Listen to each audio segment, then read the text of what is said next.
All right, so they were previously called World Second. If you guys watched the Method Mayhem tournament, they consistently placed in the top three there, and they play. Well, most of these guys also competed in the AWC last year and the year before that under the name Windwalker DK Nation, and it's pretty much the same players. Compared to back then, they've swapped out their Windwalker, I believe, and maybe their DK as well. But they play Windwalker, DK, Shaman, Burley. He's the staple still from that Windwalker DK Nation squad. So yeah, they've been a strong team. They're strong on the ladder. They have tons of experience, and we always saw them in the top 8 or so. Last year, but I think this year they've been kind of stepping it up a little notch. Plus, their comps are crazy good right now. Even before stepping it up a notch, too, they stamped many of passports straight to Windwalker DK Nation. But we do need to keep our eyes out, obviously, on Wildcard. This is a team that we have seen just time and time again perform, Venricky. There's no question about it. They're absolutely dominant earlier on in the year. We saw them in the Method tournaments. They've just been really solid, and I feel like this particular meta, especially like we talked about early on with corruption, stacking high amounts of versatility, they're just such a durable team. Looney is arguably one of the best Mistweaver monks in all of Europe, and it is definitely a Mistweaver monk meta right now. The Fire Mage with the Arms Warrior of Blizzo, Zeepai kind of backing them up with the Elemental Shaman as well as the Unholy Death Knight. They're just super well-rounded. They have a lot of different comp options, and I just think the comps that they have are the best right now. Yeah, and also to go back to kind of one of the more bold things we heard you say at the start of the day is you think that in both EU and NA, teams that do have Warrior at their disposal are going to win. So we'll definitely see how much they can use something like that. But with that in mind, Super Tees, what do you expect to see these teams actually play when we do get to our blind pick in the Grand Arena? The Bergen boys, that was again my best attempt. They have a choice between Frost Death Knight and Unholy Death Knight. Frost Death Knight is king of melee cleave mirrors. So if they queue Frost Death Knight into, let's say, Blizzo and Zeepai play Warrior Death Knight, and they don't play Frost, they're going to get crushed, like outright destroyed. So if I'm Wildcard, I'm probably avoiding melee cleaves. They want to utilize Morrow, I would imagine, to some degree.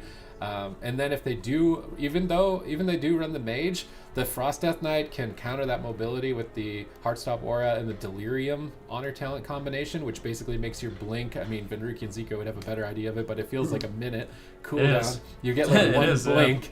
And it can, that Frost Death Knight is really good into Mistweaver monks too. If they can get a grip on the Mistweaver, a triple blind, they can utilize that Gladiator Spite Trinket, hold all the targets next to each other, and get a massive chill streak. So the Frost Death Knight could be critical to the Bergen boys' victory overall in the tournament even.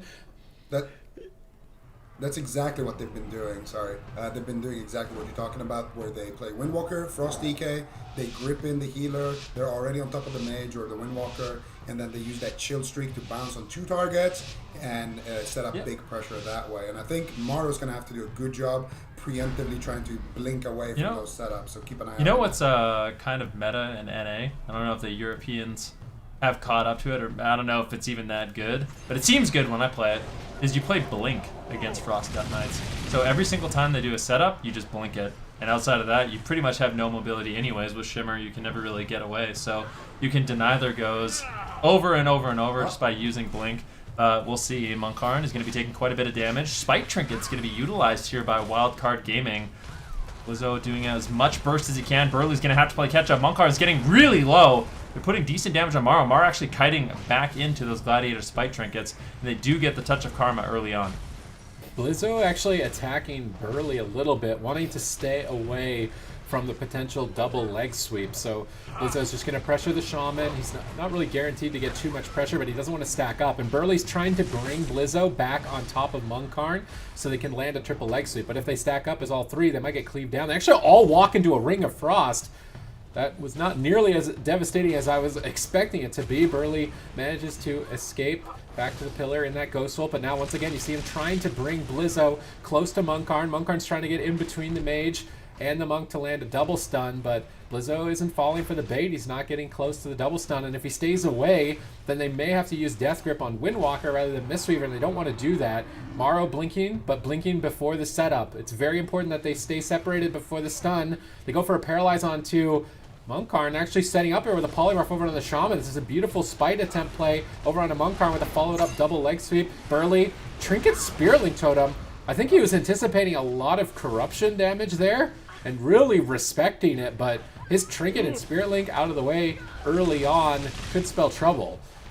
I mean, definitely. Monkard's going to be in a little bit of trouble, though Karma is rotating back up. He has to be very careful as Morrow does have the Ice Block to remove that if he needs to, but it's been good, consistent damage. Wildcard Gaming having Blizzo actually play the Windwalker Monk, and I think it's a smart decision. Warrior Mage Mistweaver kind of struggles against DK cleaves, so having Blizzo on that Windwalker Monk is going to give them a little bit more options in terms of big setups.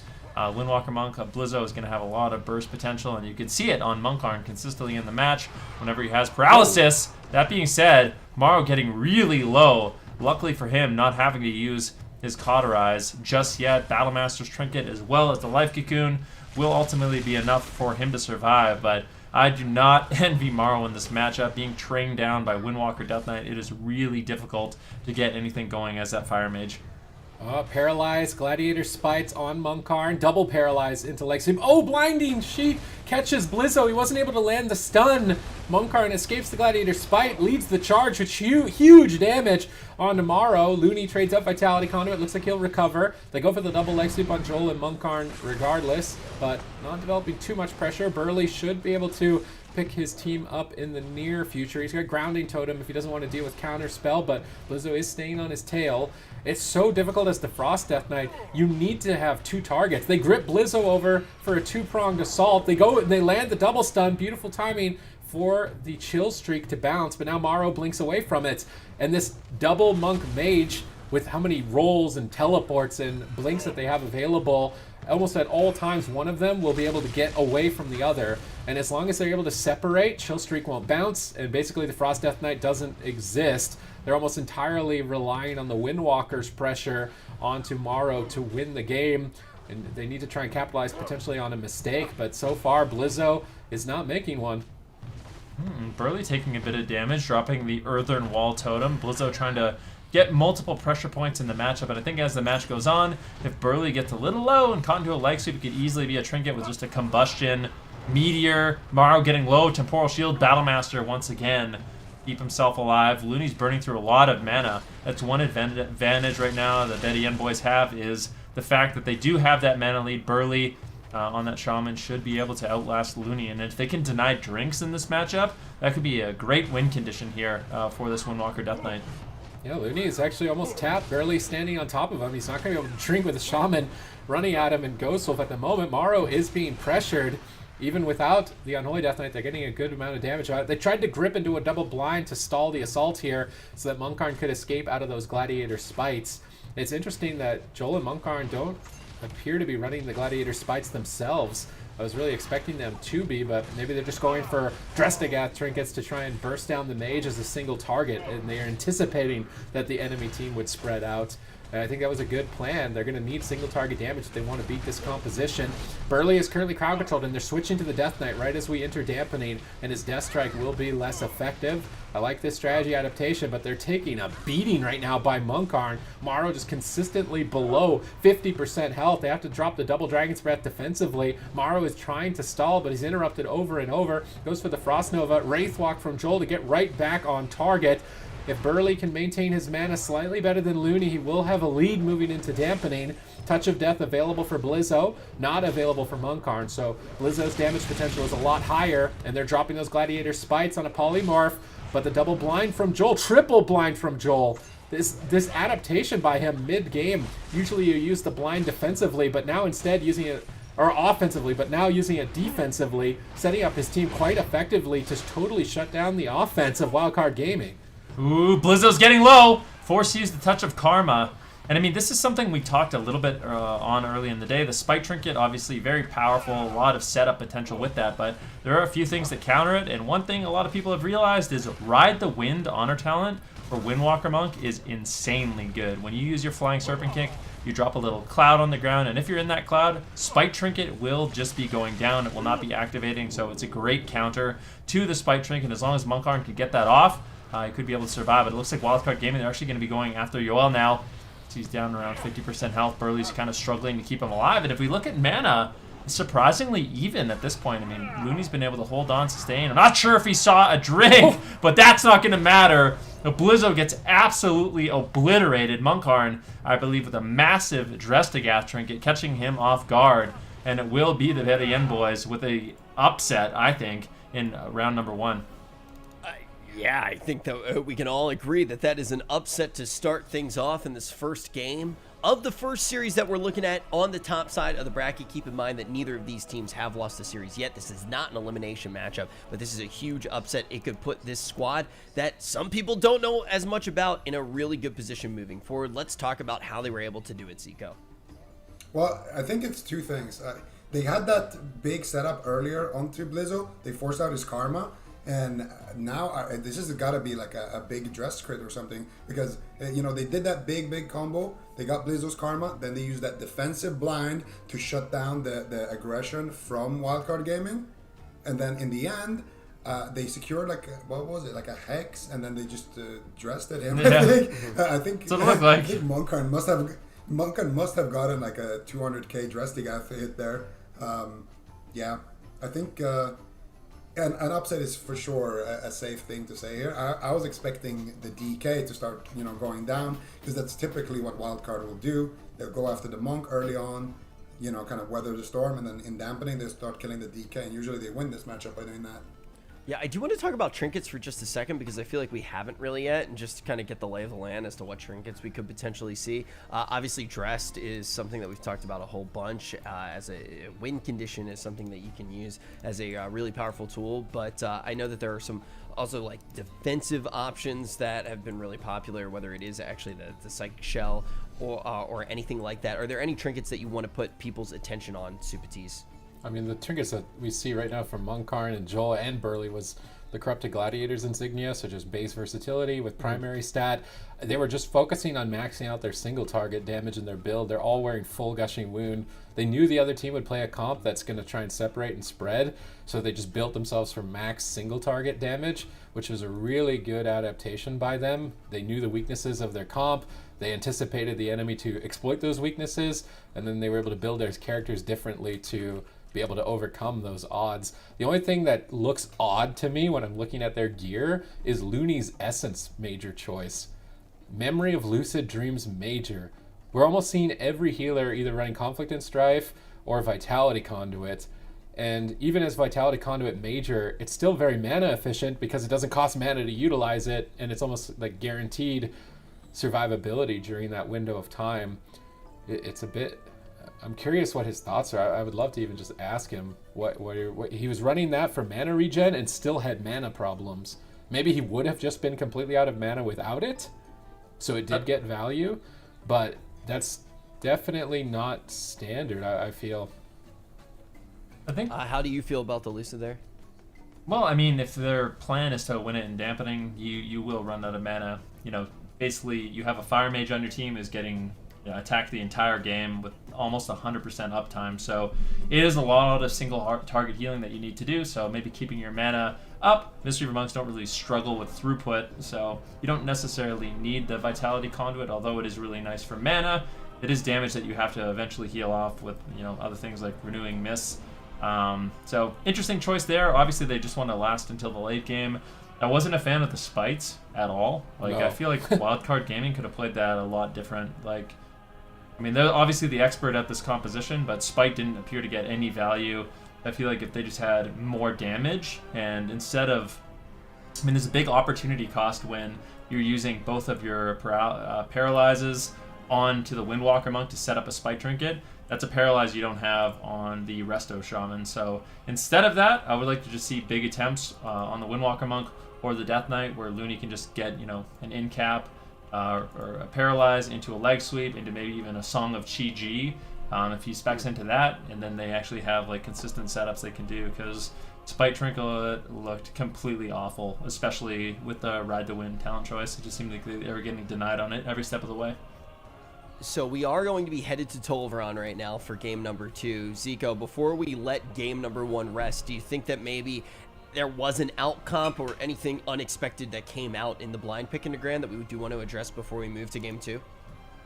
No, I think Wildcard has a lot of options, right? They could go, something cleavy if they wanted to. They could do a lot of things, but I think the comp that has been working the best for Wildcard is Mage Warrior Mistweaver and Mage Windwalker Mistweaver. So I would imagine we're going to see one of them, probably again with the Windwalker, honestly, and just go for, kill the DK and Dampening. Survive until Dampening and then kill the DK and Dampening. That's what they were going to do last game. Stick to the plan. I don't think there's anything wrong with the way they approach the game. I kind of I feel like it depends on what Yoel, did I say it right? Mm-hmm. Yoel locks in. If he locks in Frost, you guys talk about his name like it's like from Super. It's hard for me to like. I want to make sure I'm getting it right. There's no Yo L. It's one word. Kalel, my son. If he plays Frost DK, which he locked in, the best way to beat that is double Spellcaster. I actually wonder if they're gonna play Mage Ellie and just try and drag the fight on, because like from my experience and watching it, even with Method Orange, who has also just been running the melee cleaves, the teams they struggle with are the Mage Warlocks. Obviously Mage Warlock might not be an option here for Wildcard unless Zeepai has polished it up, but Mage Elemental could still be just as effective if they want to go that route. What kind of Mage spec? What Mage spec would you see then? Because I can tell Mario doesn't play Arcane, to my knowledge anyway. So would that be with the probably have to play Fire? But I like Svenruki's idea to just run normal Blink and Blink out of the leg sweep setups. It's really good because yeah, it might work. I've never seen that, honestly. That could actually be 5. It's really good. You just play Flame Cannon, stand still. When they do their setup, you just blink out of it, and you get an extra Blazing Barrier every time you blink as well. It's, I mean, you can't move anyways, so I think it's smart and give them some durability in the matchup and really deny those goes. Yeah, that is kind of one of those things, especially when you do. Oh, we are going to see the Moonkin Ellie as well. Moonkin. Wait, what? Unexpected. Oh, okay. How do you feel about this, Sid? I mean, it's in this situation, it might work out. It'll be. I like the Paladin is what I like the most. If Looney plays Avenging Light, Ineffable Truth, Avenging Light. That way he's doing damage when he Holy Lights, and if he's healing a Bear Form Druid, because I know a lot about Bear Form Druid, he has a lot of health. Oh, God. He has a lot of health in Bear Form. So if he's getting trained down and they're holding him at 20%, Looney's just pumping 200k Holy Lights into him, that's doing 60,000 damage every Holy Light. This is like the only time where I'm like, I actually like Moonkin pick. This is like the only time. Mostly because they don't have a Warlock. Warlock would be infinitely better than this if they had it. But like, this is better than Mage. For sure. I mean, we started off the day by saying, yeah, a lot of the corruptions, we kind of expect to see a lot of versatility stacking, which is what it is, right? It's going to be a defensive option. It just is what it is. The versatility amp is great. It's a stable option. We also know that Gushing Wounds is great. It hasn't been hit with that nerf yet. Expect to see a lot of that. The one thing that we said that could be really interesting to actually see in tournament play would be Ineffable Truth. And sure enough, we want to see Ineffable Truth on a Paladin because of all the wonky stuff that can happen. Now we're going to see it on one of the best teams in the game. Then this could be a really fun one to watch. I mean, it's really strange, but we often the player we see play Moonkin the most often, I feel like, is Morrow. So true. I mean, yeah, not opting to play, the Arcane Mage, the Frost Mage. He's going to be going with the Balanced Druid, and it's not a specialization you really see at all anymore. I can't even remember the last time we saw a Balanced Druid, in a top 8 in a tournament. So Wildcard Gaming, let's see if they figured it out. Let's see if they, came up with an interesting strategy. I mean, for Bergen boys, I feel like it's likely they haven't played too much against this composition, so it might be able to catch them off guard. I highly doubt that they've played against this composition too much, right? I definitely do agree with that. I mean, it is one of those things as well, too, when you're playing into, like, Heartstop Delirium, you send mages actually to Shadowlands and get them ready for the mobility kit that they're going to have. So I understand not wanting to play into that, but, yeah, you guys are definitely going to have to get used to that, too. But we're also going to have to get used to this matchup because we're about to head into the second game of the series. We got Wildcard Gaming going up against the the Bergen boys, or however you say their name. But I am very excited to see what Wildcard Gaming is going to be able to piece together with this crazy composition. I've seen a Paladin on live runs that has 70% uptime on his wings. I really hope Looney is running.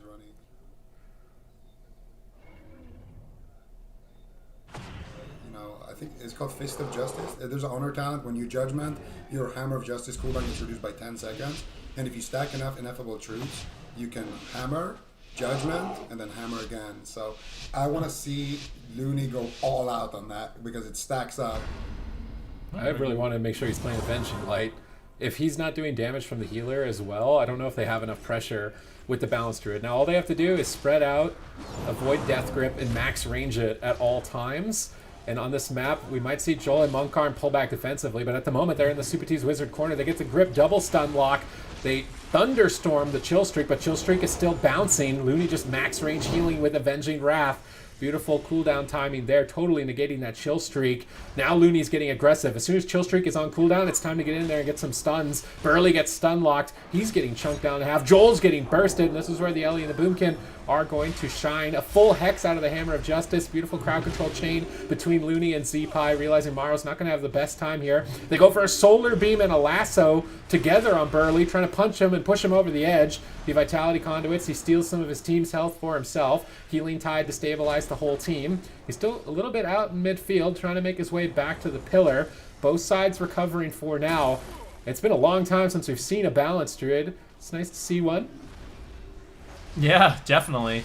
I actually think this is it's interesting because if Maro and Zeepai are both playing Conflict and Strife, and they both are stacking versatility, every single time we see one of these life sweep goes, they're going to be having a massive amount of damage reduction because of Conflict and Strife, as well as that really, really, really heavy versatility. And if Maro can get the Bark Skin off as well, should be able to survive. Looney with the Blessing of Protection, they have a lot of defensive cooldowns they can rotate through from these Frost Death Knight goes. And it might take a little while to see Maro and Zeepai's damage really start adding up here in this match, but eventually, once we get into Dampening, it's going to be way more difficult for Burley to actually heal through. I think for Wildcard Gaming, quite often when we see them play Moonkin, it is because they have a strategy in mind to go deep into the darkest parts of Dampening to really reduce that healing for them to find a kill in the game. I'm sure that Burley's not running it, but there's a Cleansing Waters Honor talent. If he ran a crit build, every time his Chain Heal or his Healing Ring crits, it dispels all magic damage over time effects, all magic effects. He can actually just drop a Healing Ring on the Boomkin, who really can't move very much, as he's not running Renewal, he's got Wild Charge, he can move a little bit, but he could just be dropping in some Chain Heals and dispel every single Flame Shock, every Chain Heal, which deletes the Ellie Shaman from the game. You're actually just deleted. You're not able to proc Gushing Wound, you're not able to generate Maelstrom, same goes for the Boomkin. I don't think he is running it, but that's something he could try in the future. Another thing would be just switching to Mistweaver. If they're running Mistweaver, Windwalker, Death Knight, I think they would be favored. But right now, Burley's in trouble. He's in Ghost Wolf during that stun lock, but took a huge beating. They dropped the anti-magic zone on him, that purple shield. He's protected, but now that protection isn't available to save Joel. So Joel's going to have to break out of the stun himself and get back on target, chasing Maro, but he's attacking into Thorns. Melee don't like Thorns. That redirects his damage back to themselves. And now Burley is trying to heal his whole team back up. They are beginning to whittle down, and we're only 3 minutes in the game. Imagine this with 20% dampening. They could easily all be dead if Wildcard Gaming can make it that deep. And it's going to be difficult. I mean, look at Burley. He is really struggling here. That's one of the things about Restoration Shaman, though, is you can kind of keep your team afloat at low HP for a while. Gets caught into the Hammer of Justice. Really nice setup there. Avenging Wrath going to be used by Looney. He's going to be able to top off his team, but man, they got Burley's Trinket. That was a nice setup. Ascendant's already used. Hex now onto Burley as well. This composition from Wildcard Gaming appears to be, excellently crafted to deal with what Bergen boys are bringing to the table. So we'll see. If Wildcard Gaming wins this, I mean, that is definitely some preparation, and this is the type of team you would expect that kind of setup from. And while I was saying that, they managed to get Touch of Karma from Moonkin as well, so he could easily be a target as we move forward. All right, let's see what they can get done here. Big clone on Moonkin at low health. He's getting blasted. He needs to pull back to the pillar along with Burley and try and recover. Joel is critically low on health as well. Vitality Conduit and the Lingering Psychic Shell. That Lingering Psychic Shell is going to be very important. Looney isn't running Avenging Light. I swear, this is crazy Wizard Cleave talents for a Holy Paladin. He's not running it. It basically makes every Holy Light 30% of the healing, does damage to everyone around the target. If he healed Zeepai for 50% of his health, 200,000 health, it would do 30% of that as damage to Joel and Moonkin. I think that's a big mistake. The double bop isn't going to do too much when they have a purge. There's still quite a bit of magic damage. They could have dropped that. They definitely, or they actually could have probably dropped the ultimate sacrifice instead. Double freedom to get away from the goes and avoid the spites. A little sacrifice to try and predict some crowd control. But Avenging Light is incredibly underrated on Holy Paladin when you're playing with 2 spellcasters into a melee cleave. You know you're going to hit 2 targets with it. I think that could be a big mistake from Looney to not run that honor talent. Although the damage is looking solid without it, it would just be even more further amplified. Yeah, I mean, maybe we could see Looney make that adaptation later on, but for now, they're going to be trying to win without it. 2% dampening now. Burley, of course, his trinket is rotating back up, so he's not too afraid of these big setups coming in from Zeepai and Morrow. But Looney, he's going to have to move in and get those Hammer of Justice stuns if he does want to really set up his team in that way. For now, Zeepai and Morrow, they're staying as spread out as they possibly can because they do not want to get grouped up. But basically what Yoel and Moonkin are looking to do is group up Morrow, group up Zeepai, and that way they can use Chill Streak, which is an ability that bounces between targets. So if you have 2 targets, it just bounces between them, doing massive damage, and that's what they're really looking to avoid. That is the main burst of a Frost Death Knight. It's the scariest moment of the game, so if you can avoid that at all costs, or always have sort of an emergency cooldown for that situation, and avoid that Frost Death Knight damage, that's when you can start winning. And I think that's why they built this composition, is because it just avoids that setup so well. All right, both healers are tied here as we step a minute into Dampening.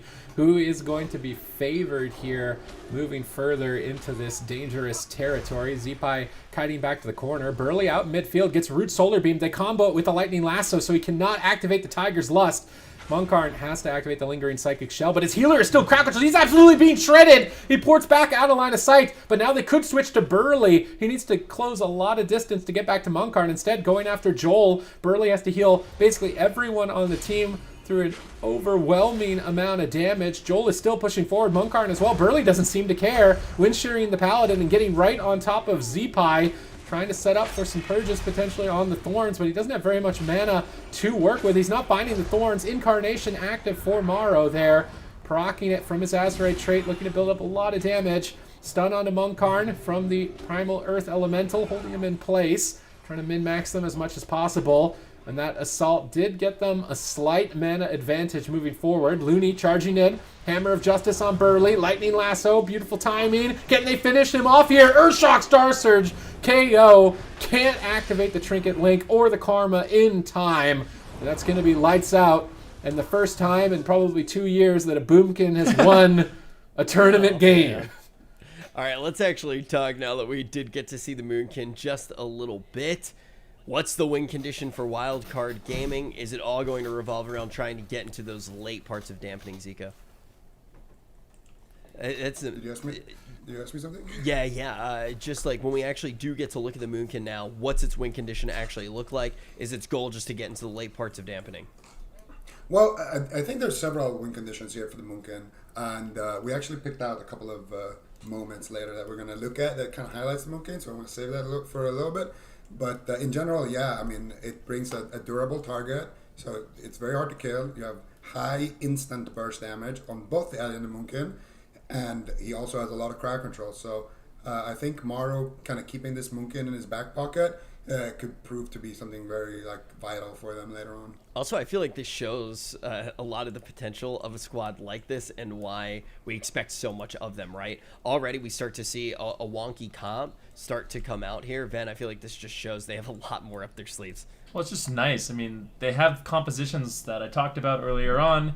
The Mistweaver Fire Mage Warrior, Mistweaver Fire Mage Windwalker Monk, the Warrior Death Knight, but obviously there are some holes on that game plan, and I mean, maybe the Windwalker Frost Death Knight is one of those compositions they really struggle with. So crafting this Moonkin Elemental Shaman composition, I mean, this could just be the tip of the iceberg as well. I mean, if they decide to go with that talent Supatees was talking about, where they get even more damage from the Holy Lights, this could be a really, really strong counter and just make it so essentially they have no weaknesses against any lineup. Now Sid mentioned that it was 2 years since we saw Moonkin win an arena game. was Obviously, a BlizzCon. little bit.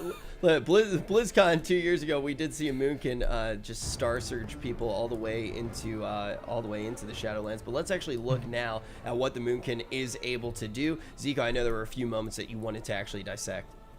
Yeah, like this is just a very nice example of what the Moonkin brings here. He's going to be a tanky target that you want to go after because he's threatening, but you can't. He's going to drop that nice root solar beam, that crowd control onto the shaman. You're going to get the follow-up cyclone. You can see Looney is positioned in a way where as soon as that cyclone ends, he needs to drop a hammer of justice, and the shaman is still going to be silenced by the root beam, so he's not going to be able to use his grounding totem to avoid that as well. Small little thing to note. And then you can see the monk immediately in trouble, has to port out behind the pillar, has to use diffuse magic, and every single time Maro was there, cycloning the karmas, setting up kills like this, and I think it's a really nice showcase of what this guy is able to do on that Moonkin. Yeah. Now I do want to say, going into the next game, do you think this is a composition that we do see again, Zico? I think it depends on the map. I don't think this is something they're going to blind pick on a small map, because on a small map you can kind of just run over the healer. There's a lot more uptime in general for the Windwalker DK. But if we see, like, we could see Windwalker Mage, or maybe even a melee cleave locked in, because we're probably going to go to a smaller map, and then after that we could see this comp locked in again on something like Ashen Mines. Bergen boys are baiting. Bergen boys picked Ashamane's the big map, and they're baiting Wizard Cleave, and they have to have a counter for it. Well, yeah, they do. It's called the Destro Warlock. Yeah. So they're trying to take away the big map. Usually when you lose, you pick your map that you want, that you're supposed to win on. But Bergen boys are picking what would be Wildcard's best map option, and then trying to bait them and take away the map from them. This is a really good strategy. Do you agree, Zico? Do you like the strategy that's coming out from there? Do you think there's a little bit of No, this is exactly like kind of what I was just talking about. You have, Wildcard on big maps. This is what they want to set up. They want to set up melee versus caster matchup on Ashamanes, and they want to go on small maps and probably lock in, Windwalker Mage. But now, since Betty and boys are locking in the big map, they're putting Wildcard in a situation where, okay, do you blind lock the Ellie Moonkin? Probably not. They did. Well, hopefully we're gonna see now the answer, because this could also be Wildcard kind of just calling the bluff here and be like, oh yeah, of course we're gonna lock it in. Like, what do you have? So it's gonna be interesting to see. I don't think we're gonna see Windwalker DK. I think we're gonna see Windwalker Destro. Yeah. Why do you go for the blind lock here, though? I mean, we've talked about so many of the... I mean, Zico kind of highlighted perfectly how that counter comp game could go, how you could take advantage of the format, take advantage of all the different comps you can play. What do you think it is, then, that causes them to lock it in on the blind? Is it just like, hey, let's see if you have a solution for it? Or what do you actually think is going on here? I think that's kind of it. They might just be doing that for themselves as well, just to see. Like, in this position, if they win with this composition and Betty and boys, they do switch to the Destruction Warlock, I mean, they might not know for certain if they win that matchup, but maybe Betty and boys, they don't have experience playing into, Moonkin Elemental Shaman. So I think it's just kind of testing the water, seeing what they can get away with, and maybe even just seeing for themselves if this composition is something that can work into Windwalker Destro, if that's what we do see coming in from this team. Yeah, and that's also a really important thing, Sid. I mean, if you can get a little bit, every time that you lose an arena game, it's just a data point, right? When you're on the top side of the bracket, you can collect a little bit of data. You have a little bit of wiggle room. You can actually test the waters just a little bit. Do you think that maybe they are trying to just see how far they can push this crit chicken? Is their fourth? I thought it was Flying Jacob. Their fourth used to be, didn't it? Did he on Betty and boys? Did he name change maybe? Because now on the Battlefy it's Sinisa, but then on Honestly, the draft I'm not it's entirely Vuxi. Sure. So I'm not entirely sure what class Sinisa is. He playing, locked Warlock, so I'm wondering if that's just Flying should be a Jacob and he Warlock. renamed. We're gonna find out. Hey, someone can find out. I could ask him. I could find out. Shoot a little whisper real quick. Yeah, sure, why not? I don't think it is. Well, regardless, I mean, Yeah, we know the composition that they're running. It is going to be that Destruction Warlock, Windwalker Monk, I believe, and yeah, And Mistweaver. Mistweavers was very important here. You just delete the damage from the Moonkin and the LE playing Mistweaver. Yeah, so, I mean, in theory, this should work really well, unless we don't understand how powerful Moonkin Elemental Shaman is, and maybe they just somehow destroy. I'm not sure. But yeah, I think that's kind of that was the big thing that I wanted to ask, right? I mean, do you just try to figure out how far you can take this comp when you know that you have the wiggle room here in the tournament? If you do lose here, guys, for anybody who is just tuning in, we're in a position right now where we already took a look at the two squads that were in the lower side of the bracket that were facing elimination. Now this series and the one after are going to be teams that have not lost anything yet. If they do lose in our double elimination tournament, that means they will drop down to face elimination on that loser side of the bracket. So now we know these compositions. Zico, what do you want to see actually happen here? How do we see the Warlock team potentially take down the Moonkin? Well, I think it's going to be kind of through an extent. Like, the best part about what Bergen boys are bringing here, the Windwalker lock, is that it's pretty hard to kill the Windwalker because you can always just port behind the pillar and kind of survive. And then you also got, the Warlock, who's just kind of naturally tanky and also kind of counters other casters because, he has faster casts, more disruption, more lockdown, and more damage than any other caster, really. So what they are going to do is incap the healer, maybe drop a leg sweep after that, or get a stun from one of the monks, and then try to set up a stun on maybe the LA Shaman, maybe the Moonkin, and just get a big juicy Chaos Bolt there, and eventually someone is going to go down like that. All right, you heard it from Zico. Ashmane's Fall going to be the map where it does go down. Already this series just showing how much these teams really do have to offer, even just in the comp department alone. We started this series off as well with an upset on the side of the Bergen boys. And now the question is, are they going to be able to get that momentum back? Are they going to be able to create a full upset? Are we going to see Wildcard start to get an early advantage here in this tournament? Very excited to get this one underway and also start to just see the shape of the bracket. I think it's also then pretty exciting when you do start off the day and you see the upper side of the bracket have two teams that are a little bit lesser known that you didn't really get to see nearly as much of last season. You know some of the names, but not necessarily the rosters. And then you get two teams that on the opposite side of the spectrum were just dominant throughout the entirety of the year.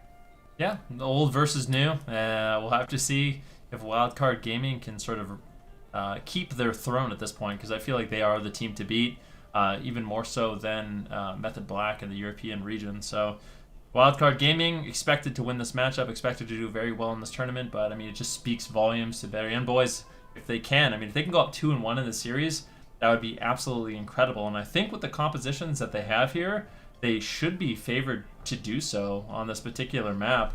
Love to see what Wildcard Gaming has up their sleeve, but on paper, Bergen boys, this composition just seems like it really should win. Yeah, I am curious to see if it was just like maybe a little bit of hubris, maybe being a little bit too confident trying this comp out. If it is something that they are going to stick to, then like how much they are just trying to and see how much they can get done with the Moonkin. Do you think this is a good time to try to do tests like that? Well, I mean, maybe they're really just not confident. I mean, I can tell you from experience that Warrior, or basically Mistweaver Fire Mage, melee with it doesn't matter if you're with a Windwalker Monk or a Warrior, it really struggles into Windwalker Deathknight. I mean, that's a matchup you probably should lose. So if they locked in that, they're almost throwing away the match. I mean, they're Wildcard Gaming. Of course, they could find a win condition, but I think if I was them, this is what I would do as well. Like, try out this new composition, see if it beats what Bergen boys is running, because if it does, great. If it doesn't, then you were probably going to lose this one anyways. So I don't think it's that risky. All right, and Supatis, I'm sure you're excited as well to actually get to watch Moonkin play. Oh, if it wins, maybe then I can respec and someone will be like, "Hey, it won. I'll play with you."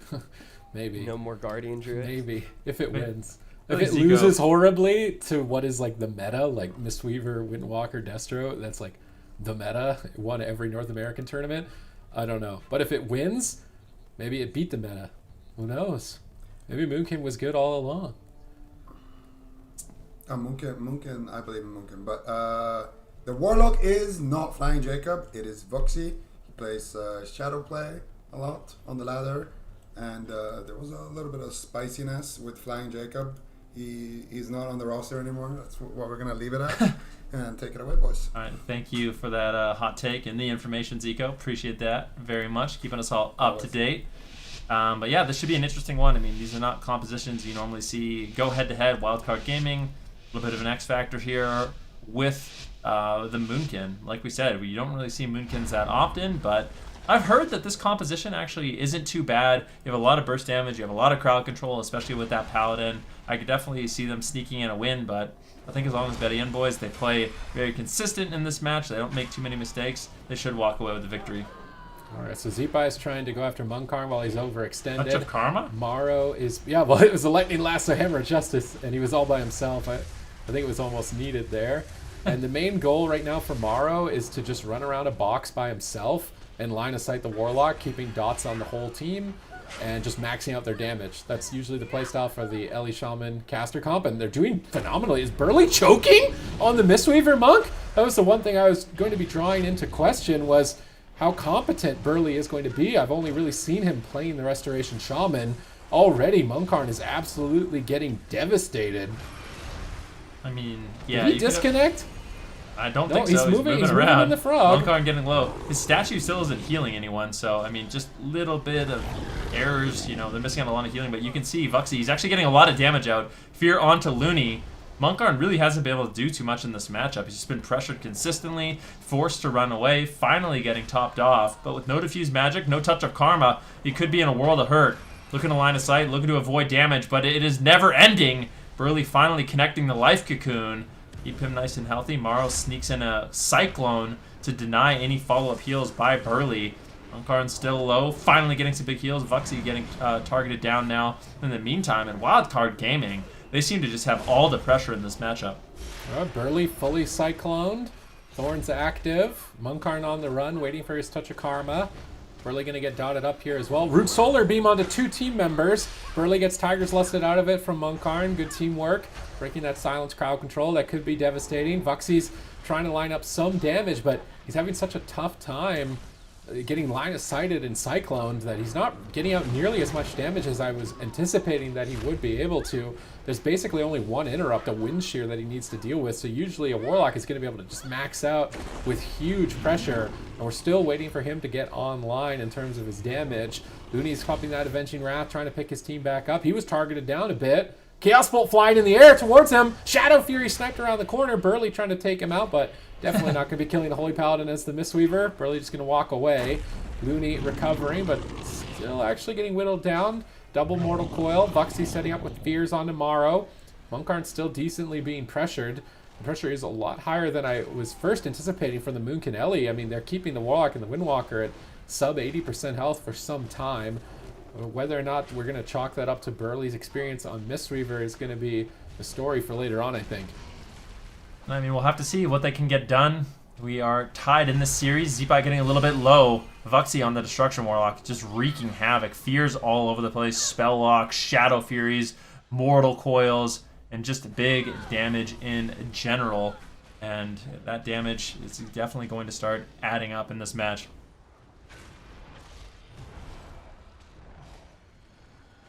He needs to get back to a pillar, but no, they're going aggressive. They're switching to the Warlock, bursting him down. Burley was interrupted. Vuxy recovers with the double Mortal Coil, healing himself up, and now Cycloned at low health. If Morrow can switch the Cyclone, he gets Ring of Peace. Burley rolls over to stun the Cyclone. He needs to avoid being cloned as long as possible to top Vuxy off, and he's managed to stall. Infernals have been called in. The entire team getting destroyed. Looney needs to buy time for 7 more seconds. His Avenging Wrath so close to being off cooldown, but he's absolutely being decimated and has to Divine Shield 1 second before his Avenging Wrath was available. Mana is in favor of the Bergen boys. Cooldowns are now massively in favor as well. Looney paralyzed at low health. Morrow getting bursted. No Barkskin. Jumping into bear form. Catching a big heal with the Avenging Wrath. Dashing away from the Fist of Fury while charging as well, as we see Wildcard Gaming desperately retreat. See, Looney still low. Zipai taking a huge hit. It gets absolutely obliterated. I mean, Wildcard Gaming at the beginning of that game, it just seemed like everything was going their favor. seemed like Burley and Munkar, and there was a bit of like positioning error, communication in terms of defensive cooldowns. Wildcard Gaming was able to ride that momentum for a while, but ultimately, it's like we said, Bergen boys with this composition, it's too strong, and it's looking like Bergen boys could win this series, which would be a massive upset. It would be a huge upset, and as Ben, you just did highlight, you talk about how it did look like maybe at the beginning it was slipping a little bit out of their hands. When did the tides of that change for you, Zico? When did all of a sudden that composition start to come online, and why were they able to take it? Well, I feel like in general, this comp is it's the boys, right, on NA. This has kind of been their bread and butter, and we saw them doing so well with it already in the Method tournament. So we kind of knew this is a comp that's going to be pretty strong in the meta, and I'm just glad to see that they've actually brought it on. Of course, there at the end, they had a lot of pressure onto Looney, forced out his Divine Shield. Then when Looney got the next assault on him, he had to kind of run behind the pillar in line, and then Zeepai got caught instead with that big Chaos Bolt. So it's all the Warlock, man, and that's the thing. The reason why Warlocks are so good into other casters is because, if the other caster does something scary, you have your Mortal Cold, your Spell Lock, your Fear with all the haste amps. It's really hard to actually do anything against Warlocks, and they can basically, if they get 1 or 2 bolts out, it can completely just force you out of there. They're pretty scary. I mean, I actually saw. Pretty good. Yeah, I saw a lot of people in chat going like, "Wait, I thought Warlocks were like super good. Why haven't we seen them yet?" And it was like, just wait, we're gonna be seeing them pretty soon. Buckle up. They are definitely a very, very strong class to see. Destruction looks absolutely insane. But the question is, what do you want to see on the other side? Do you want to see the Moonkin again, Zico, or do you actually want to see a comp change?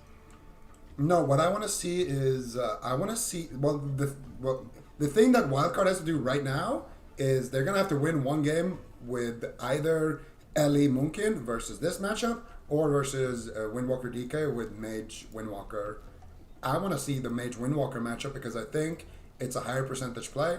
You just go to 20% dampening and then you kill the DK. That's your win condition. It's not that easy, but I think they can pull it off. It was close in game number 1.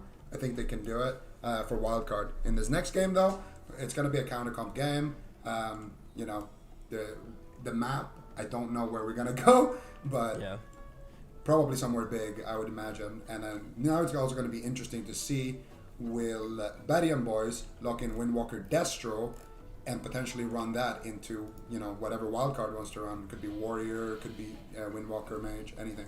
Yeah, I think one of the things that Zico does really well there is kind of point out just how big that win in and of itself was for the entirety of the series, because now it puts them in a really tough spot. Wildcard, it's going to be a tough series to win now, to win those back-to-back victories with the compositions that we've already seen available to the Bergen boys and with what the answers potentially have been. So, Supatis, what do you want to see coming up in this next game, as we do know it's going to be played out on Tiger's Peak? I mean, they have to... Bergen boys should probably lock in, I feel like Windwalker, Destro, Mistweaver. I feel like they're more afraid of the Moonkin Ellie as Windwalker DK. Although they could do Unholy Windwalker DK. I think that would be a bit better than the Frost variant if they wanted to. But overall, Windwalker, Destro, Mistweaver has been winning tournaments. I would argue it is the meta comp, and you can fill in the Windwalker for a Warrior too. You can kind of flip that class around a bit, but I would say that that's kind of like the king meta comp at the moment is a Mistweaver Windwalker X. It's like predominantly with the Destro. You can make it work with the Mage, but I would say it's maybe slightly worse. I think the main problem with that is if they'd go Destro Warlock, a Windwalker Mistweaver, they play that same composition again. That's what their blind pick is. Wildcard Gaming goes to their best composition, Warrior Fire Mage Mistweaver, and I think that most players consider that extremely strong. Like, the reason why Warrior Fire Mage Mistweaver is such a strong composition does so well is because it's good into two things. It's good into Rogue Mage, and it's really good into Destruction Warlock. So I think it would be really unlikely we see that. Yeah, very, very heads up. But they have to pick their poison, though. They picked it. What do you... I mean, it's like... Well, yeah, okay. All right. So I guess they kind of agree with Van. They think that DK versus DK Monk versus, wildcards, presumably Ellie Moonkin, has a bigger shot of winning than the Windwalker Lock does versus the Warrior Mage. It's probably one of those things where they have so much experience losing as that composition, like they've tried everything. You know what I mean? With if you're playing, your main composition, Destro, Windwalker, and you're just losing to Warrior Mage, and you've tried, 10 different strategies and none of them have worked, you can kind of give up on that matchup. This matchup, maybe they haven't had much time to, adapt and try different strategies, so gives them a little bit more hope. So although the matchup didn't look great for them, I mean, maybe just because they haven't tried all the strategies, that's kind of their thought process. Yeah, try to maybe just look for a different win condition here instead of trying to completely just flip the table over and start again inside of this series. Keep in mind, folks, going into this one, Wildcard was the favorite. How much of a favorite? That's up for debate, but this is looking like it could be a huge upset on the top side of our bracket, sending Wildcard Gaming, an incredibly dominant team throughout the years, down to the lower side to face elimination and actually fight with their backs against the wall for the remainder of this tournament. And also, I mean, you look at Wildcard right now, what else have they done? They've shown their hand a little bit. They've revealed a composition that a lot of people probably didn't expect to see. Some of the other teams now are going to be aware of that. Potentially will have time to think about it over the night if they are going to line up playing against Wildcard a little bit later. This is going to be a very huge series. It's going to have a big impact on the rest of the tournament. Only 6 teams do remain. I'm very excited to actually get into Tiger's Peak Super Tees. Yeah, I mean, you're anticipating Wildcard Gaming or Method Black to take the whole thing in Europe, but there are teams stepping up to the plate, and if Bergen boys can manage to pull this off, they'll be sort of stepping up from that third place pedestal to say, and they've been able to beat Method Black in the past. If Method Black ends up being their opponent in the winter semi, I mean, they could easily be our first grand finalist in the tournament if they can take this series, and they've set themselves up so well because they won the blind pick. They walk into a matchup here where they're not favored.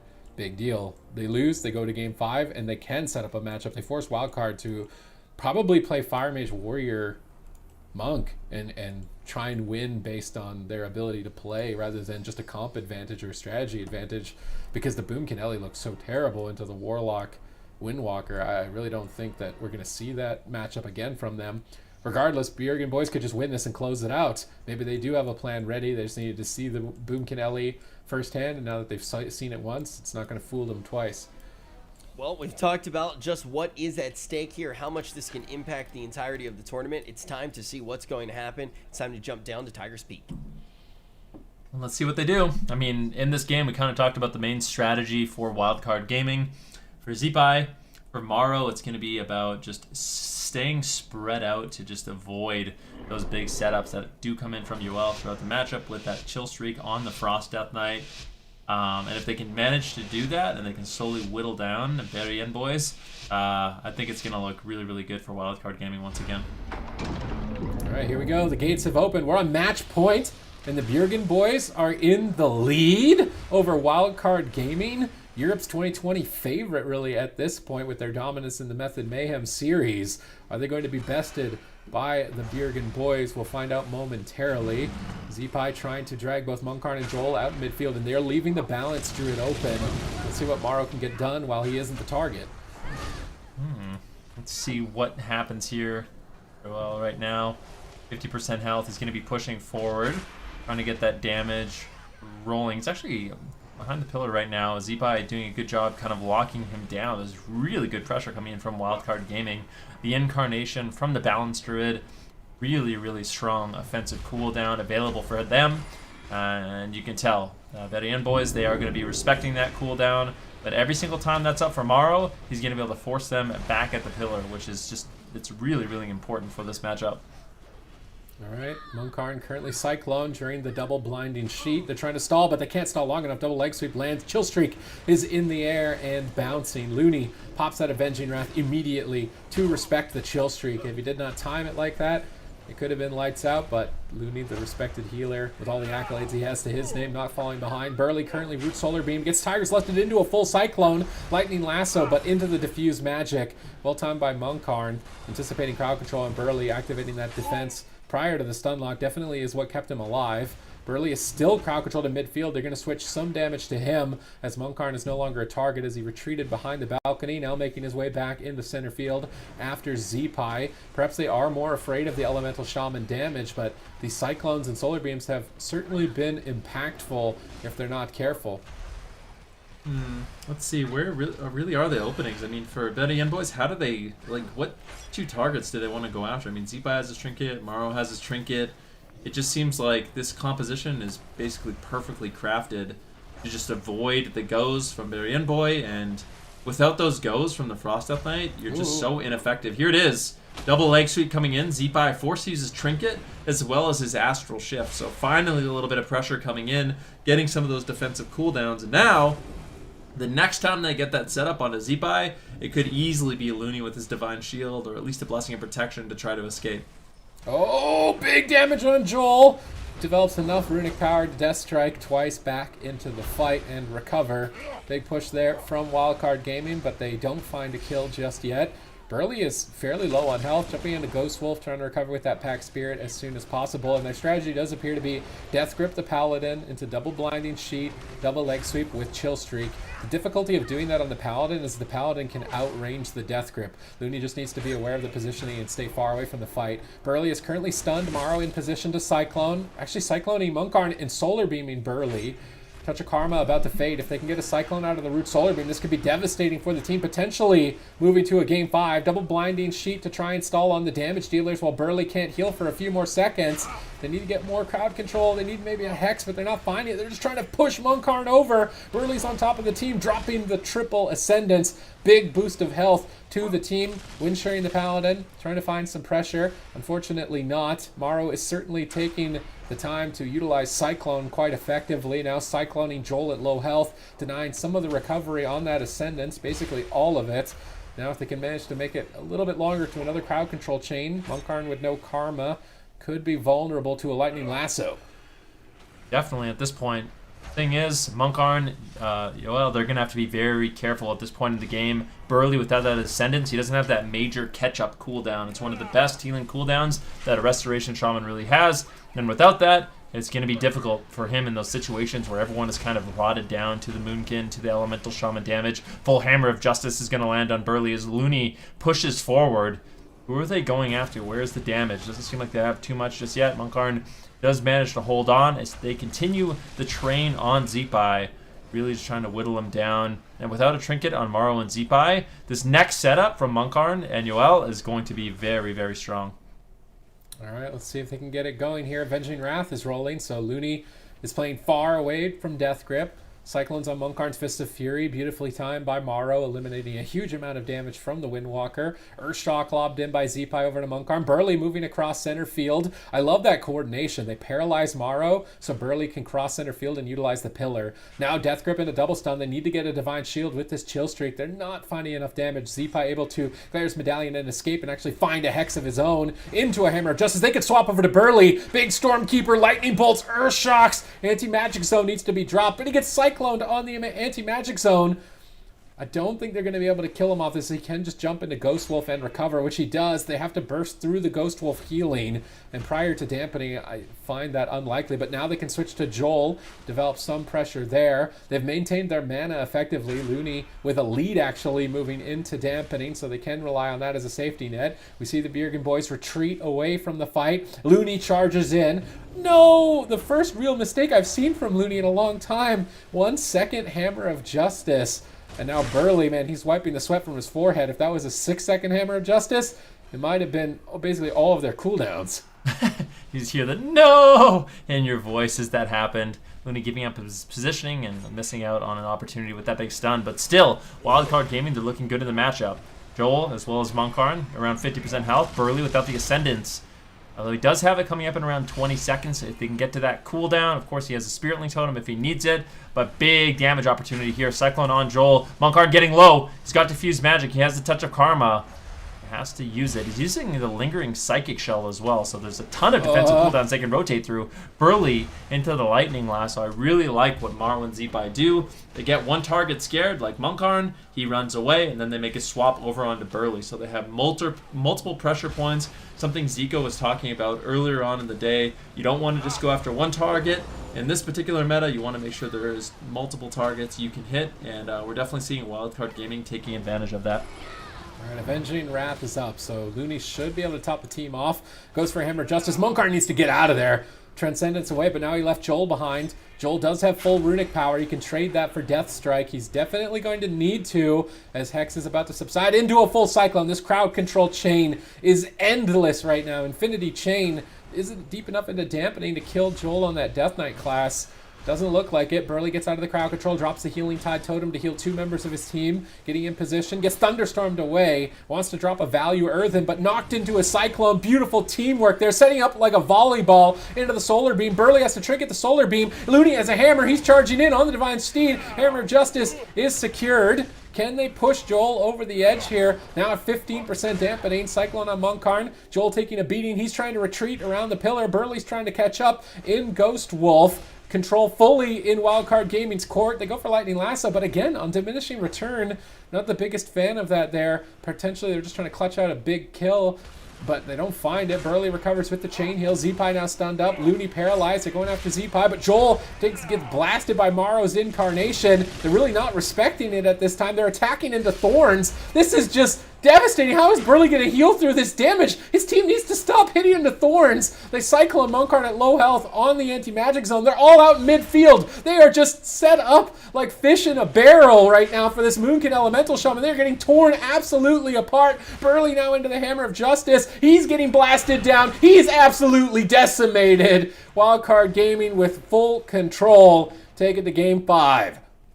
Let's talk about how they managed to actually get that late into Dampening as well. Zico, Wildcard Gaming, obviously able to get into the very late parts of this game and then use that to their advantage to absolutely rip apart their opponents. How did they manage to get there?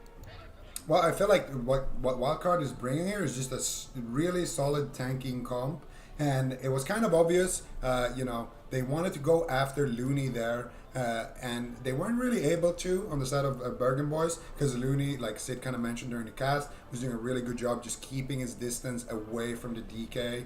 If you're, more than, I think, 25 yards away from the DK, he can't actually grip you in and do that setup. So Looney just, staying back, keeping a good positioning, playing, the defensive game that we know that he plays, and then pushing in there at the right time, getting that Hammer of Justice onto Burly and that swap. And I think Wildcard as well, they just had so much pressure. They were going after the healer, the Windwalker, sometimes hitting the DK. Like, it was really hard for Bergen boys to kind of know who is even going to be the next target, who should I keep my Earth Shield on, etc. So we're going all the way to a game 5. This next one is going to decide who gets to stay on the top side of the bracket and who is going to drop to the lower side of the bracket. A little bit earlier on, Zico, you mentioned how big the impact actually was in game 3, the game that's basically the swing game in any series, especially if it does go all the way to game 5. Let's talk about how that is going to come into effect here and how difficult it is going to make it when you don't have that map choice. Well, now, first of all, you have to kind of pick your comp around the map, and secondly, you also, the only good thing right now for Wildcard is that they know if we blind pick LA Moonkin, we're most likely going to lose. So I want to see Wildcard maybe pick a small map and try to bait a caster cleave from the side. So I'm not sure if they can get something from Bergen boys that way. That could be something, but it's just a really hard position to be in, because no matter what you do, there's an answer now on the enemy team. Also, I mean, we talk about this being an upset event. Did you think that this series was going to even make it all the way to a game 5? Not really, to be honest with you, but I mean, it just shows how deep some of these rosters are. And I mean, this is a team, Bergen boys, like we said, they were formerly known as Windwalker DK Nation, very consistent, always done a great job, and their composition, different answers. Wildcard Gaming, of course, they're showing that they have a lot of diversity in terms of their compositions as well, a lot of flexibility, and I think that could I think what's going to happen for a lot of these matchups we see against these really, really strong teams where they have a lot of different compositions available is it is going to come down to that blind pick. So if you can win on the Grand Arena, we're going to see teams basically trade maps where they're favored until you get to a Game 5. And now, backs against the wall, Wildcard Gaming, who I would think is probably the favorite of this entire tournament, there's the threat that they go down to the lower bracket. And I mean, if you're in the lower bracket right now, you can bet you don't want to be playing against Wildcard Gaming, that's for sure. Yeah, I mean, the impact's huge, right? You're sending down one of the best squads to potentially just chomp teams out of the lower bracket, just send them out of the tournament nice and early, or you set it up that some of the biggest competition that you thought you were going to have just isn't going to be present. No matter what happens in this series, if we do see Wildcard go down, it's obviously going to have just massive ripples on the entirety of this bracket. But I mean, I remember all the way back before this squad was called the Bergen Boys, when we called them Windwalker DK Nation, I was trying to apply for citizenship. This is a team that's made us believers in the past. They're doing it again with this new tooled roster as well. Let's talk about what Wildcard decided to bring onto Hook Point while facing potentially going down to the squad. I don't think they invited you, Rich, because I think you reroll way too much. Rich is the biggest FOTM reroller. Be honest, Rich, what are you playing right now? Hunter, right? EM Hunter. I've always loved Hunter. The thing is, though, is I've always loved Hunter. Sure. Everybody knows that. Everybody knows that. I always loved Destro Warlock. What are you talking about, Zico? I have always loved Destro Demon Warlock. Hunter? I've always played Demon Hunter. I always play Mage. You want a Q? I mean, look. I like this, though, from Wildcard. I wanted to see them go to a small map and try to bait a melee cleave matchup, and that's exactly what they've done. I mean, if you can't beat them, join them, right? And we do know Wildcard Gaming, they play the Windwalker Death Knight quite a bit. I'm a little bit surprised to see, I mean, maybe the Warrior isn't great. I think, I would kind of expect Wildcard Gaming to play the Warrior DK, but the thing is, I think Frost Death Knights in particular are really strong into cleaves because you can do, the grip, the blinding sheet, and then you get basically a double stun setup, and because you're fighting against melee, you always have that, the frost ball bouncing to do big damage to chill streak. Frost Death Knights are really, really strong into cleave, so Wildcard Gaming basically has no choice. Basically just try to play the Frost Death Knight themselves. Yeah, Ben Ruki said if you can't beat him, join him. One of the things we say in WoW now as well is if you can't beat them, just recruit their tanks. We have a lot of different sayings in World of Warcraft, but this is going to be a very exciting matchup. And also Hook Point, definitely going to be a fun place for it to go down. Very close quarters here. Sid, who do you think is going to come out on top? Why Druid on Hook Point? Well, I feel like when you're the Shaman Frost Windwalker DK and the other team doesn't have Shaman, you run at their healer. And their whole team just melts while the Shaman's like, I'm a Ghost Wolf. I'm chilling. Like, if they don't just run Looney over or maybe grip him in, stun him, and just destroy all three people on the team, I would be really surprised. Like, if you run Mistweaver into Shaman, Mistweaver is just totaled. You get totally destroyed because all your mobility is such a long cooldown. But I think Druid actually just gets swarmed. You just get overwhelmed. I think we've seen this matchup, and the Druid came out ahead if they could make it so that both teams were kind of just hitting each other. I actually think the Druid team will win this if they can't just sit on Looney the entire game. And I think Looney will make that difficult for them through talents, through positioning. And through being Looney, right? Yeah, and just through being Looney. I mean, honestly, you guys know how I feel about Looney. I talk about it all the time. He never wants to queue with me too, so I'm biased.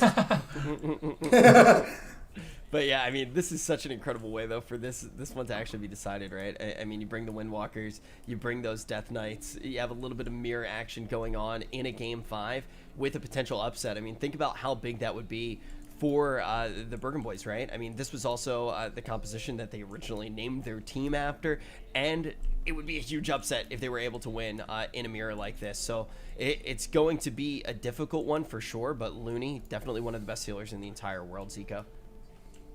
Yeah, absolutely. I mean, we've talked about the importance of just having a great healer in terms of multi-classing, and I mean, Looney is that guy. This guy, he was the best Druid, best monk, he always picks up. He won BlizzCon as a shaman. The only thing we really haven't seen him too much on is his priest. But this guy, he played Paladin in the last series. He plays every single healer. Great decision making. always great positioning. Really annoying to CC when you face him in arena. You actually kind of want to just punch your wall when you play against him. So for a lot of reasons, you know, I've always been a big fan of him. Big fan. He makes me want to punch my wall. Punch my wall, yeah. Love the dude. Yeah, I get it. Love him. Would take a bullet for him, honestly. It is actually, it is interesting when you bring up the priest thing. I mean, you start thinking about, you know, what even when we do get to Shadowlands stuff's going to look like. Priest looking like particularly juicy. What would he actually look like if he did end up playing that as well? But main thing that we need to think about right now is the game that is ahead of us. We have only 6 teams remaining already, which is crazy because yesterday or the day before, I'm trying to remember when we actually did chop down the teams that were in the opens, we had like 200. To already be at 6, we definitely have some of the best teams in the entire world here right now. And Bergen Boys trying to prove that they can go toe-to-toe with one of the top dogs on a composition that they know very, very well. My question is, how does a composition like this look in the entire field of play before we do jump into this matchup? Because I think we have a few more seconds. Zico, how do you think that a composition like this looks overall?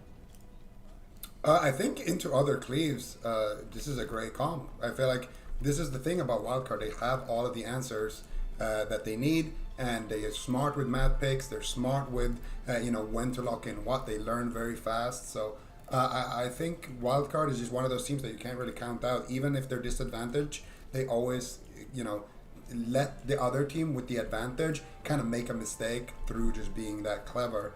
And I just wanted to touch on one other thing that we were talking about a little bit. The fact that we had 200 teams sign up, and now we're, you know, already down to 6.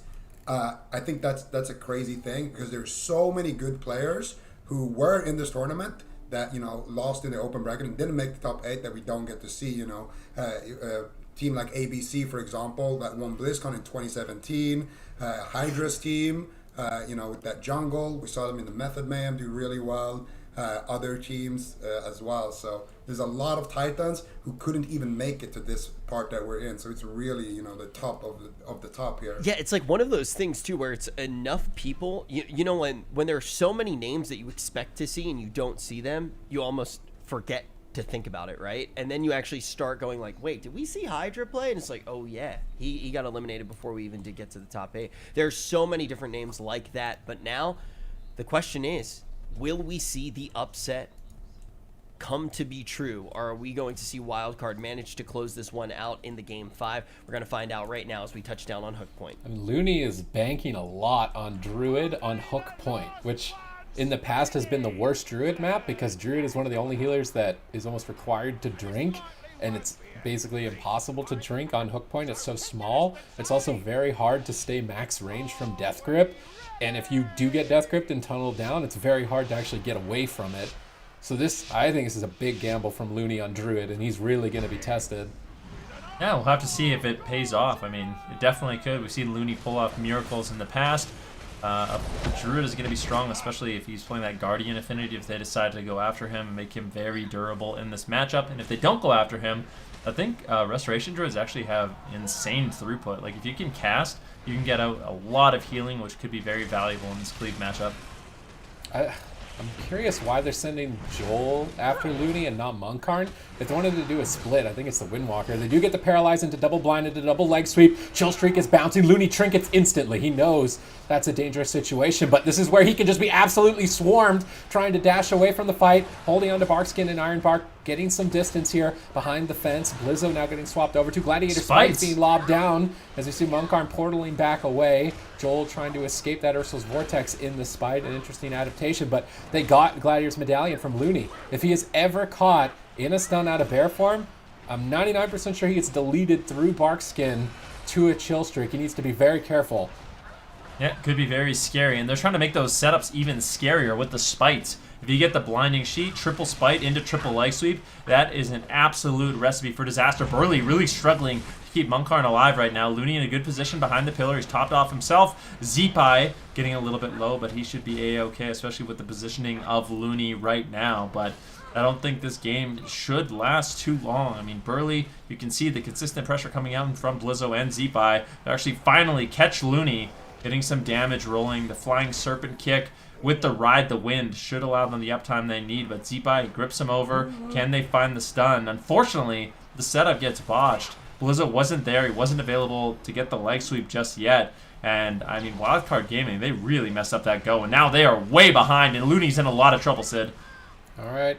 Let's see if he can make it out of this situation. He bar skins. In the meantime, Blizzo and Zeepai are developing a lot of pressure. Caught into the double blind. Blizzo going to pre-touch a Karma, anticipating the chill streak. Looney trying to jump away from the fight, getting gripped back into the fray, but manages to escape now to the backside. I love Looney going from one side of the map to the other side of the map, trying to just absolutely min-max the small distance that's available to him, and he stacks them up for triple cleave. I mean, right now, Burley is likely to have to use his Ascendance to recover from the situation. He's trying to hold out on it as long as he can. Anti-magic shield and a big chain heal come in. Burley positioning over on top of Looney, potentially looking to try and harass him a bit or chase him away from the pillar that he's line of sighting at, but now getting interrupted on a healing wave. Moonkin falling behind. Remember, this is match point. Winner will advance in the upper side. Bergen boys need this win. If they can knock Wildcard Gaming down to the lower bracket and try and let one of the other teams eliminate them, they will avoid one of the Titans. Can they pull it off? They do manage to recover, and they do have a mana lead.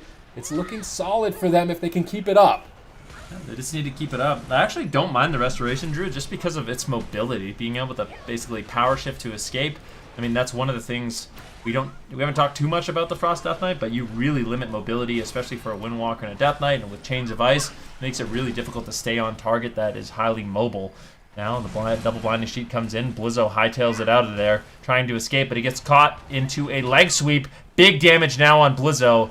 Now it's going to be the Fortifying Brew in order for him to stay alive. Looney in a good position to heal, but if we look at mana, Looney's mana is not good, but this is the setup. The triple blinding sheet into the Gladiator Spite. Big damage. Burley, touch of death rolling on him. He could be in so much trouble. Ride the wind from Moonkin in order for him to escape and stay alive, but one more setup like that without Trinket, Burley's going to be in a lot of trouble. Lucky for him, it is going to be rotating back up before leg sweep is available. So it looks like the Bergen boys should be able to survive. This damage is quite insane onto Joel and Moonkin. That's why I wanted to see them split. If they stand next to each other, surely the Druid gets ahead, and Looney is drinking. They have to stop drinks. That's why they picked Hook Point. Joel charges over with the Wraithwalk, but Looney recovered mana. That drink is putting his team in the lead in terms of both mana and now pressure. And they're setting themselves up for success here on game number 5. Burley needs to babysit Looney a lot better. Looney is escaping and getting into that cookie jar way too much. Burley needs to be paying a little bit more attention here. Now finally standing on top of Looney, instantly purges his Innervate. Very critical timing there, and interrupting his heal.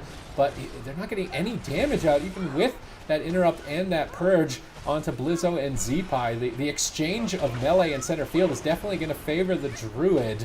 Blizzo finally getting chunked, but now double blind. Vortex likely placed down here. Double leg sweep with the Gladiator Spites. Joel and Moonkin need to escape. We already see things from beyond beginning to spawn.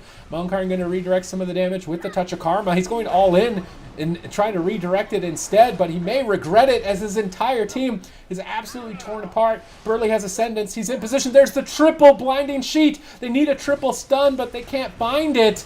And that is devastating now for the Bergen boys. No, it definitely is. I mean, we'll have to see.